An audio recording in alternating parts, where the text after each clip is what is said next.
Good evening, everyone. So as Naomi said, I work as a consultant in Zerell's People and Culture Consulting division. So what I thought I'd do today is just give you a little bit of a summary of what we do and what that means, given that we are psychologists almost working in this design space, and share with you a little bit of the research that we have found looking at some of the trends through the work that we do with our clients. So just a little bit about what we do. We run workspace strategy and we also look at change management. And this is for workspace changes that our clients are going through. So before it gets to the design stage, we work with the clients to help understand what their needs are, how the organisation functions, a lot about people's personal preferences, values, and the functional needs of the organisation as well. So we can start building a holistic picture of what it is that the organisation needs. And this can be from an individual level of the specific employees. It can be at a team level and also at an organisational level as well. So looking at strategic objectives, like what is the organisation's attraction retention strategy? How might that design influence that? And we also take a very scientific approach to that. Given our background in psychology, we're trained in really rigorous statistical analysis that you'd see at an academic level in some ways.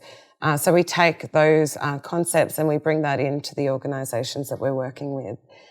So we'll collect data through survey, observation studies, and also interviews and focus groups to start building that picture up about what it is that that organisation really needs. And through that, we can build the workspace objectives, which then can inform the design of the workspace. And then at the next level, once they start to move into that workspace, we're able to look at the change management of that. So what is it that people need to be able to learn how to work in a new way? So what we're seeing in today's day and age is a transition away from traditional workspaces or even generic open plan workspaces and more into an activity-based way of working, which is where people won't necessarily have their own workstations. They'll be moving around the workplace in different areas that are really going to support their needs. So it's really important that we get that balance of those spaces correct. Going into some of the research that we've been running, so through these surveys and observations and interviews, we've collected quite a lot of data from some of our clients. So what we've done is pulled these all together and collated it to see what kind of trends that we're seeing across organisations within Australia. So the data that we've used from 7 organisations with over 2,100 employees, which for any research is quite a large sample. And I'll go through just a few snapshots of what we've been finding when it comes to how people and the workspace are interacting. So one of the first things that we looked at was what influences people to choose a particular workspace when they're in an activity-based working setting. When they've got the option to choose which workstation they're sitting at or which rooms or furniture they're using, what's actually driving those decisions. And what we actually found was the primary reason was for collaboration, so they could sit with the people they need to collaborate with. The second reason being interaction, needing to interact and communicate with the people they're working with. And the third reason being needing privacy, somewhere they can work and focus in peace. Overall, what we're seeing there in those top 3 out of any reason that people could have chosen over sitting with their friends or sitting near the window or sitting in the most comfortable or ergonomic space, they're actually choosing functional reasons. So despite of all these different options, they're still choosing areas that are going to really support the work that they're doing. We then looked at what it meant for people to be working from home. So we asked people some questions about why is it that you're working from home? Well, what we do know is from a HR perspective, we'll see working from home being put in place for work-life balance reasons, so people can work around their schedule and get a bit more balance in their life. And that's kind of what we thought that the main reason would be when we ran this research. But actually what we found was that was the second main reason. And the first main reason they were working from home was so that they could focus, so they could do that admin work and that independent work without getting distracted, without people interrupting them. And we found this quite interesting. So it's the reason for working from home was work-life balance, but that's not actually why people are working from home anymore. And I guess the question for all of us is, what is that actually saying now? Is that meaning that the current workspaces that these participants are working in do not have that environment? Do we need to be looking more into how we can support that independent work within the workplace, given that now, as Naomi said, there is this more open plan workspaces and there's this balance we need for closed and open spaces? And additionally, is there something that people are getting from their home environment that they're just not getting at work? And how can we bring whatever that feeling is that they're getting at home that's allowing them to be relaxed and focus on the independent work? How do we bring that into the workplace, and what is it? So I guess these are the type of questions that we're going to continue to explore deeper. And the more research we do, the more we can start doing a little bit more of a deeper dive in understanding this connection between people and their workplaces. We also started looking at team productivity as well. So what is it about the environment that supports teamwork and people feeling like their physical environment is supporting team productivity? And what we found was some correlations. We found that if people believed there was more choice and diversity in this space, and if people believed that their workspaces were more flexible and can move to their needs, then they were more likely to say that their workspace was supportive of productivity. So what we're seeing overall through those studies that I've shown you is a real need to have a balanced workspace. It's not necessarily an open plan or a closed plan, but really understanding what those needs are of each specific organisation and even the departments within those organisations, so we can start building an environment that really supports productivity. Thanks, Sarah. No worries. You stay on that side. Come close. So there's so much to unpack in that, because this is a bit of a contentious issue. And I'm going to leave space at the end for questions, so have a think about that as well.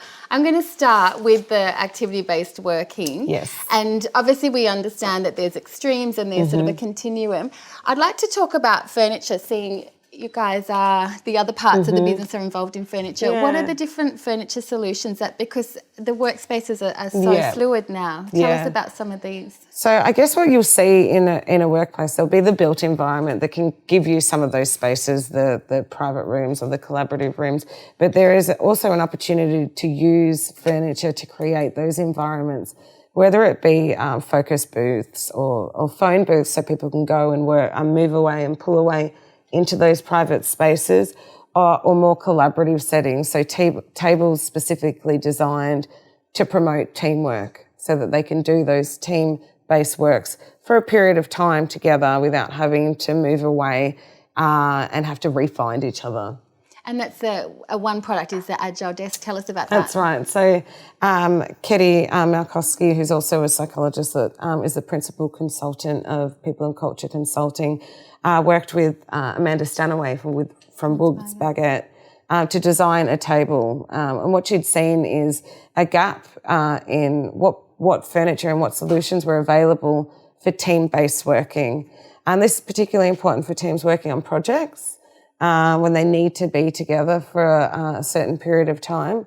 So they developed an agile table, which was designed for the average project team of 4 to 6 people that had residential work areas where people could sit and work, but then in connection with it is a sit-stand area where people can pull away in very close proximity and be able to collaborate and all be in that same proximity. Yeah, I think it's really clever. And last week, there's a few of us in the room were at Work Tech, and they always look at what's coming forward. And one of the things was little beacons that people can say, like, do not disturb, almost like a hotel room. So I think it's about changing those behaviours. Yeah, absolutely. I want to talk about values because that's a big part of what you look at. PwC have done their Workplace of the Future report looking to 2030, and they've said that a lot of people, one of the key things is that people find the ideal employer in an organisation has values that match their own. So we know that we are in a war for talent, and we'll be looking at that as a topic in May.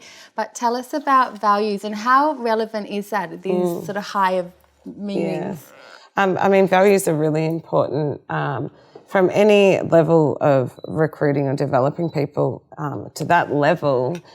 We want to make sure that people's values are aligned with the organisation's values, and that's how you get commitment and engagement. If people can really, really connect with the organisation. When you start looking at it from a workspace perspective, through running the right research, we're able to identify what it is that employers are valuing and what it is that the organisation values, and be able to find what's really aligning and see how we can encourage that the space is able to represent those values. A good example would be one of the clients that we've been currently working with through doing a workspace needs survey. We identified that the employees of the organisation really valued sustainability. Now, this was something that the client did not necessarily understand was such a big, strong value for the employees working in it. And what the employees wanted was not necessarily just a building that was sustainable, but they wanted to be knowing that what they were doing was good, that they could see that they were putting effort and doing things that were going to support the environment. So through that process, we were able to run a workshop with engineers, with the clients, with the designers, and be able to explore ideas of how we might be able to use this space to allow employees to be able to see that what they're doing within that space is beneficial to the environment. And one of the ideas that we came up with was to be able to put dashboards around the workspace. So that physical representation to show how well they're doing for saving electricity and waste and recycling, and be able to track that.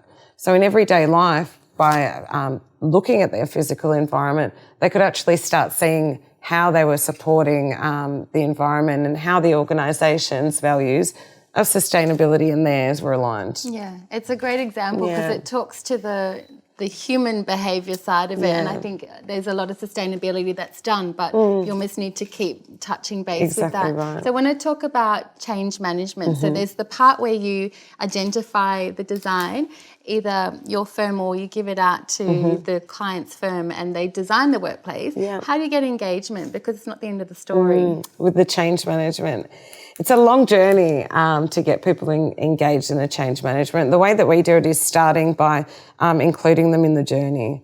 And so whilst collecting data from employees about how they work seems like it's going to support just the project itself, you're actually starting to give people a voice within that design, and they're starting to connect with it. You're also starting to see how ready people are for change and at what level of change they're ready for. For some organisations who might be going from a very traditional workspace in a hierarchical culture, it may not be the best option to go to a activity-based working setting because they're not ready for it. So we can start seeing in terms of flexibility and autonomy within movement within the space, what level that organisation is actually ready for. But we can also then look at future-proofing the space by working on making sure that the design, working with the designers to make sure the design is then going to be able to change in the future to support a new way of working. And we were talking about the idea of socialising, even pieces of furniture being brought into a workplace so people can touch and play. Tell us about the human natures that come out in activity-based working. Yes, yeah. So I think this is this is probably one of my most interesting psych facts to talk about. And it comes back to the human nature of people, and that humans are hereditarily very territorial. So when you work in an activity-based work setting, people no longer have their own workstation. Their desk, which was once their own, where they could personalise and represent their identity, is actually taken from them. So they're then told to have a clean desk policy and don't stay in the desk for too long.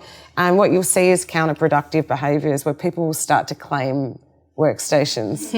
And you'll see in offices where people will put a bag down somewhere just to claim it as their own and maybe walk away and go to a few meetings. But once a few people start doing that, you're actually starting to impact the culture and impact the morale within that organisation, because people are claiming things that they're not necessarily supposed to be claiming, and acting in a way that's against the policy. And what we find is we need to find a way of making sure people do still have a territory, they do still have a home. And that might be through having a pedestal, a storage pedestal that they can take around and personalise with them, or it might be through creating team zones. So instead of everyone moving around to any workstation within the office, you create a zone where a team can move around and they're able to represent their identity within that space. It's really interesting. Another great furniture company, Steelcraft, has done heaps of research on privacy, again, because it's to do with furniture, but it's just really interesting about how people want to claim space. And they do, yeah, and have their home, you know. And yet I think the idea of personalising was linked to job satisfaction. Yeah, so lastly, absolutely. Before we move on, just tell us about your research. Yes, so a few years ago now, I ran some research looking at how employees' perception of organisational culture could be influenced by different features of the office layout. I ran research. It was about just over 200 participants in this study from various organisations, and they filled in a survey looking at organisational culture, and they filled out another survey looking at different areas of their workspace. So the factors that we looked at was physical proximity, whether they felt that people were in close proximity, whether that was that they were visible or whether it was that they were somewhere nearby. Also looked at architectural privacy. Now, what we looked at was whether people had sufficient architectural privacy, not whether there was a high amount or a low amount, but whether people were actually satisfied with the amount that they had. And the third factor we looked at was workstation equality, which is a term I made up myself. But it worked. What does it mean? So a workstation equality is about everyone around you having the equality in space, size, and quality of their workstations. So Jane Doe next to you doesn't have, a larger space, and your manager doesn't have a corner desk, whereas you've got a little scrawny little office. So we looked at if people had the same, that equal amount of space, how would that impact how they perceived the culture?